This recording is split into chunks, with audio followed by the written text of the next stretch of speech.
Chapter 7: The Wild God Technique. I pulled out a book from the beginner's magic shelf titled A Comprehensive Guide to Basic Wind Magic. The book was incredibly thick.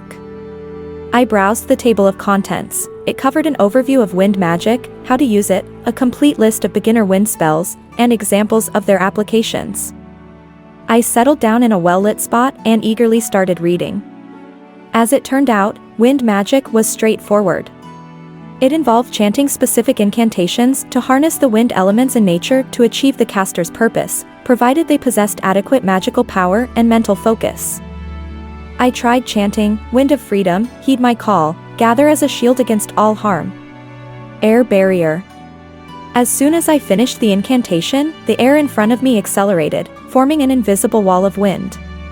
My excitement peaked, realizing I could now wield magic from different elements.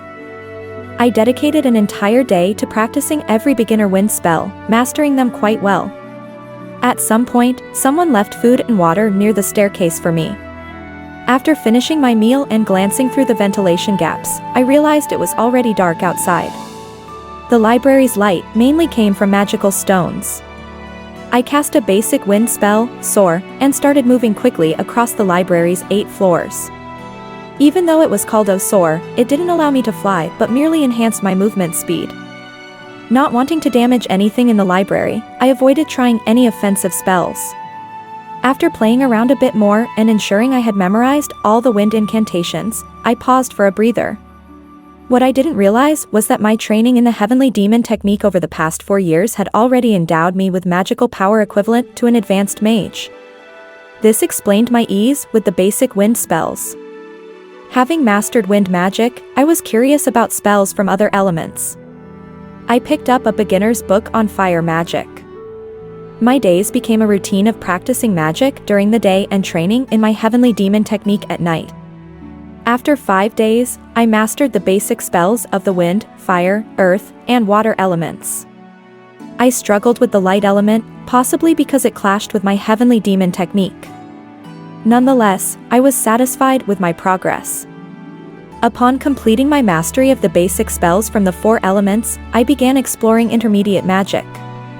To clarify, on this continent, magic is categorized into 10 levels, 3 levels each for basic, intermediate, and advanced magic, with the 10th level being forbidden spells. When I reached intermediate magic, I hit a wall. Level 4 spells drained me after just a few casts, and I couldn't cast levels 5 or 6 at all, perhaps having reached my magical limit. I spent half a month memorizing all the spells from levels 1 to 9, deciding to practice them once my magical strength increased. Unbeknownst to me, I had spent over 20 days in the library, making significant strides in my magical abilities. Intense focus on my studies even led to a breakthrough in my Heavenly Demon technique, advancing it to the 3rd level. Once I mastered this level, I would be able to transform into a fallen angel, marking a quantum leap in my capabilities. By human standards, I was now at least an advanced mage. After almost a month of rigorous training, my senses felt sharper, and I could even execute some previously uncastable dark spells. While advancing in magic wasn't an overnight feat, I had 2 months left to explore suitable martial techniques. Martial techniques were more challenging to learn compared to magic. I struggled for 2 days to find a technique suitable for my powerful Bermontian physique, especially since I couldn't understand the more advanced ones. As I lay down, pondering my options, I noticed something beneath a shelf in a corner. Out of curiosity, I fetched an old dusty iron box with the words, "Wild God Technique," engraved on it. Inside was an aged book titled the same. Just by the name, I could tell this was a valuable manual. The opening page was boldly titled, "Wild God Technique Manifesto." The text described it as the ultimate martial technique, adaptable regardless of one's previous training. However, it came with warnings: those without strong will, weak meridians, inability to undergo wild transformations, and females should avoid practicing. Further pages warned of the devastating power of the Wild God technique. Without the wild transformation trait, one's body couldn't handle its overwhelming power, risking self-destruction. The technique had 12 levels, with the first being the hardest, focusing on converting one's existing energy to align with the Wild God technique. It seemed perfect for me. Excited, I began practicing, but after a few moments, I was overwhelmed by pain, having completed only 1/10 of the first level. Frustrated, I flung the book away, cursing its seeming uselessness. However, after rereading and realizing I had already achieved a small part of the first level, my hope was rekindled. I took a deep breath, calming the surging blood within me. Following the techniques from the manual, I started anew. The previously blocked meridians quickly opened up, and at the 10th fraction of their span, an intense pain surged again. I gritted my teeth, persevering as I pushed forward a little more, only stopping when I couldn't endure it any longer. This time, I didn't throw the book aside. I thought, if I continue like this, progressing bit by bit, I should be able to cultivate this skill. I decided to take a short break. Lying on the ground, I glanced through the book. It described that mastering the first layer would enable the release of chi externally, usable for both offense and defense. Attached to this was the first form of the Wild God Fist, Furious Storm. This technique involved striking the ground with the dual chi of the Wild God, turning the surrounding area into countless particles for an all-encompassing attack. It was perfect for handling being surrounded. The text continued with techniques on applying force. Once fully mastered, it could control an area with a radius of 15 meters from the body's center, causing the ground within that range to burst and scatter, launching an assault. The description in the book was truly impressive. If I succeeded in mastering it, I wouldn't fear being surrounded or my opponent's techniques. This time, the Wild God Fist had piqued my intense interest. I took a deep breath, resumed my seated position, and for the third time, began practicing the Wild God Fist. In this manner, I repeatedly impacted the meridians within my body. 1 month later, I miraculously broke through 99% of them. I just needed to make the final breakthrough to complete the first level of training. However, reality showed that the first level of the Wild God Fist was not easy to master. Another 10 days had passed, and I still couldn't overcome the final resistance needed to establish a complete meridian cycle. Frustrated, I sat against a bookshelf and pounded the floor with force, without using chi. Ouch! A book fell from the shelf, hitting my head. I angrily exclaimed, "Damn it, this damn book is bullying me." I picked up the book from the floor. The cover read, "Revelations of the Continent's Military." It was a military book. I placed the book back on the shelf. Seeing this book, a thought suddenly struck me. One of my main goals for coming here was to secretly learn human military strategies. Yet, I hadn't seized the great opportunity provided by the library. It had already been over 2 months, and time was of the essence. I hurriedly opened the book, and after flipping through a few pages, I became captivated by its contents. Perhaps I was inherently inclined toward warfare. As I read about countless examples of successful battles and strategic tactics, I found myself deeply drawn to them. And so, I continued reading book after book on military strategy. I didn't aim to comprehend the strategies of renowned generals, memorizing them was sufficient. For us, the orcs, this knowledge was invaluable. If we could wield it skillfully, it would undoubtedly play a significant role. 10 days later, I felt my memory had reached its limits. I simply couldn't remember more. It was time to stop forcing myself. With what I had already committed to memory, it could be considered a completed task. I had been struggling to remember various things these days, and my head was getting full. Today, I won't read anything. During the day, I'll practice the Wild God Fist, and at night, I'll practice the demonic sky technique. Let's consider it a day of rest. Clearing my mind of distractions, I wholeheartedly practiced the Wild God Fist. Chi flowed smoothly through the meridians, except for the intense pain at the very end. If I couldn't overcome it, all my previous efforts would be in vain. Regardless, today I would conquer the pain, no matter what. I circulated my chi within the previously opened meridians, making them even smoother. The crucial moment finally arrived. Concentrating all my strength at the midpoint of the meridian path, I pushed the energy with all my might. It was like building up momentum within the meridians, relentlessly surging toward the final barrier. A loud boom echoed within me as an unbearable pain attacked every inch of my body. All the energy within me ceased its movement, and it felt like my meridians were tearing apart. My body convulsed, and I fainted. It hurt so much. I jolted awake. Could it be that the meridian breakthrough I just experienced was just a dream? My body felt swollen, as if my muscles had inflated. The world before my eyes seemed more vivid than before. I looked around, surprised that I could easily discern textures on a bookshelf 20 meters away. Joy surged within me. Could I have succeeded? Did I master the first level of the Wild God Fist? I noticed that my clothes were soaked with sweat and emitting an unpleasant odor. I rushed to the restroom to clean them. While washing, I realized my skin had turned red and shiny all over. I didn't know why. What I didn't know was that by finally breaking through the last meridian, the circulating qi washed away impurities, causing the entire network of capillaries to become engorged, hence the reddish hue. It would eventually subside. Wearing damp clothes, I returned to the bookshelf, crossed my legs, and tentatively activated the Wild God Fist's qi circulation.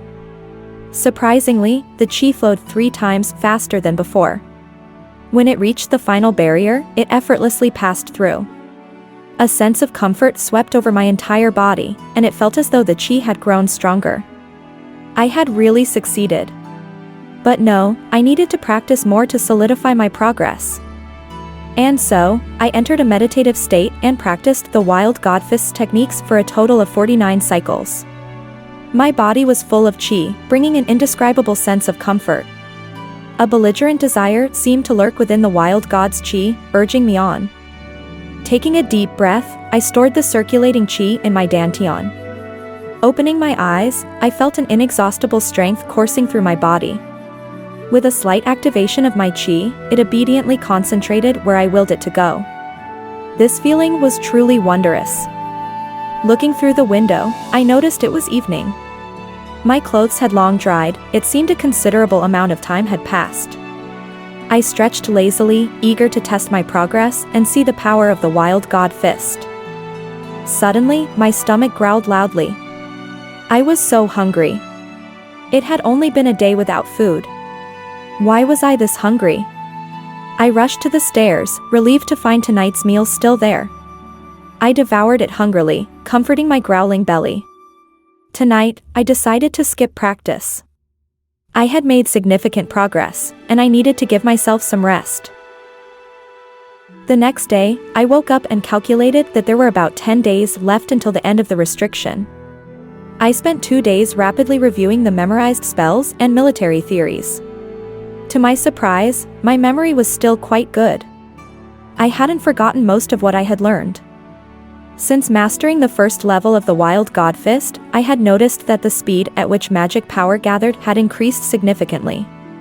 Was it related to my breakthrough in meridians through the Wild God Fist practice? At this rate, I might be able to complete the 3rd level in no time. Honestly, I was eager to transform into a fallen angel. It would grant me tremendous power. On that day, as I practiced the Wild God Fist, I suddenly heard footsteps approaching from the stairs. Who could it be? It wasn't mealtime, and according to the Vice Dean's rules, students weren't allowed on these upper floors. In fact, most of the books on the 6th, 7th, and 8th floors of the library could be found on the lower floors as well, but those were duplicates. The majority of the books on the 6th, 7th, and 8th floors were originals with high value, akin to treasures of the academy. I quickly rushed to the staircase entrance, calling out, "Who dares to trespass in the forbidden area?" The tall figure of the Vice Dean appeared on the stairs, and he chuckled, "You kid, you're taking your job as the library caretaker quite seriously." I awkwardly replied, "Why are you here?" "I still have 6 days left, don't I?" The Vice Dean looked surprised. "What are you talking about? It's already time. It's been exactly 3 months today. Did you get so engrossed that you lost track of time?" Confused, I stood there. How could it be time already? I shouldn't have miscalculated. Could it be that when I went into a meditative state to practice the Wild God Fist, I actually practiced for 7 days? The Vice Dean said, "I heard from the administrators that you haven't eaten for several days. Did you spend those days practicing?" I replied, maybe. I don't know how long I was in a meditative state. Long meditative sessions are good. Anyway, let's go. We're heading back. Remember, you're not allowed to take any books out with you. Sure, just give me a moment to tidy up. Not allowed to take them out? That wouldn't work. I couldn't leave without the wild god fist technique. I quickly stashed the manual inside my clothes. Fortunately, he didn't search me. And so, I left the library with the vice dean. Outside, I took a deep breath of the fresh air. In the radiant sunlight, my body warmed up, feeling incredibly comfortable. It was as if I were a caged bird released into the open sky, ready to roam freely. Have these past few months felt monotonous? I can tell you've changed a lot since you entered. You must have gained a lot. I sincerely replied, yes, I've learned a lot in the library. I owe it to your guidance. The vice dean said, you don't need to thank me. Your efforts have paid off. You're a good kid with ambition. You must continue to excel at the academy. The 4 major colleges are fiercely competitive now. I hope you can bring honor to the academy. You have a strong foundation. Do you know why I went against the rules and let you study in the library? Confused, I looked at him and said, I don't know. He gave me a deep look and said, because you're incredibly gifted. You're the first person I've encountered who can use intermediate dark magic at such a young age. Dark mages usually achieve such mastery when they're in their 70s or 80s, and even then, they primarily focus on other types of magic. You, on the other hand, have reached this level through self-study, and that's quite astonishing. What's even more satisfying is that I can tell you're an honest individual, unafraid of authority, and willing to stand up against noble students.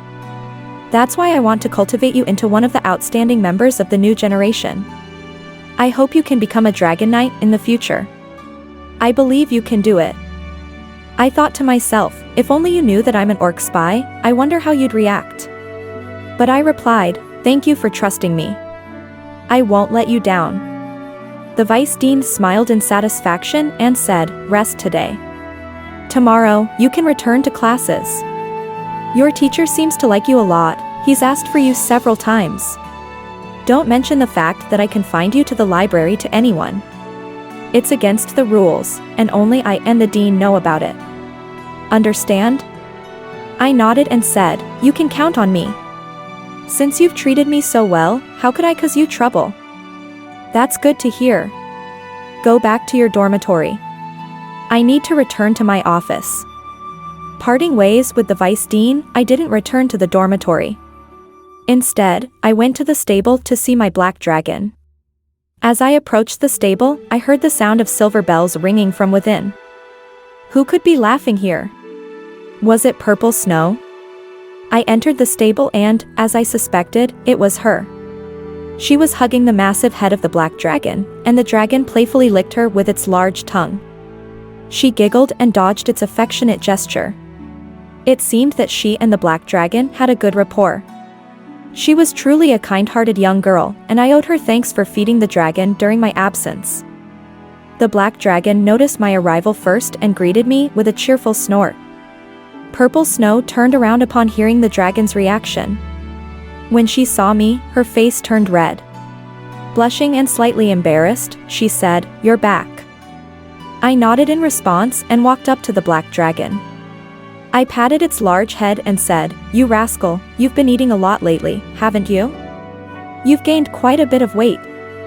Purple Snow lowered her head and said, "It's my fault. I fed it too much." The black dragon let out a satisfied snort in my direction. Purple Snow smiled sweetly, and it was evident that she shared a good bond with the dragon. She truly was a kind and wonderful girl. Over the past few days, I was grateful for her care of the black dragon. The black dragon noticed my arrival first and greeted me with a cheerful snort. Purple Snow turned around upon hearing the dragon's reaction. When she saw me, her face turned red. Blushing and slightly embarrassed, she said, "You're back." I nodded in response and walked up to the black dragon. I patted its large head and said, "You rascal, you've been eating a lot lately, haven't you? You've gained quite a bit of weight." Purple Snow lowered her head and said, "It's my fault. I fed it too much." I smiled at her and said, "How could I blame you? I wasn't around these days, thanks to you for taking care of it, thank you." For the first time, Zixue saw me smile and seemed a bit unsure as she said, "No need to thank me. Where were you these days?" Looking at her shy and adorable appearance, I remarked, "Because of the last incident, the vice dean had me in confinement for 3 months. Today, isn't that term over? He released me.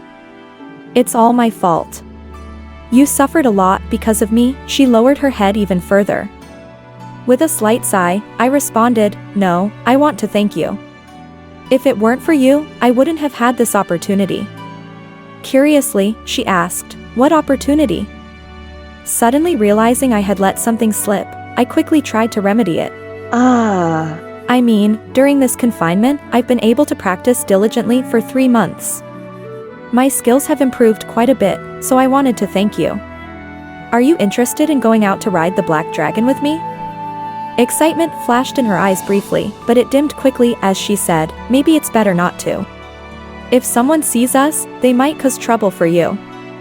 Hearing her words, a cold glint flashed in my eyes. I snorted and said, "Who's afraid of them?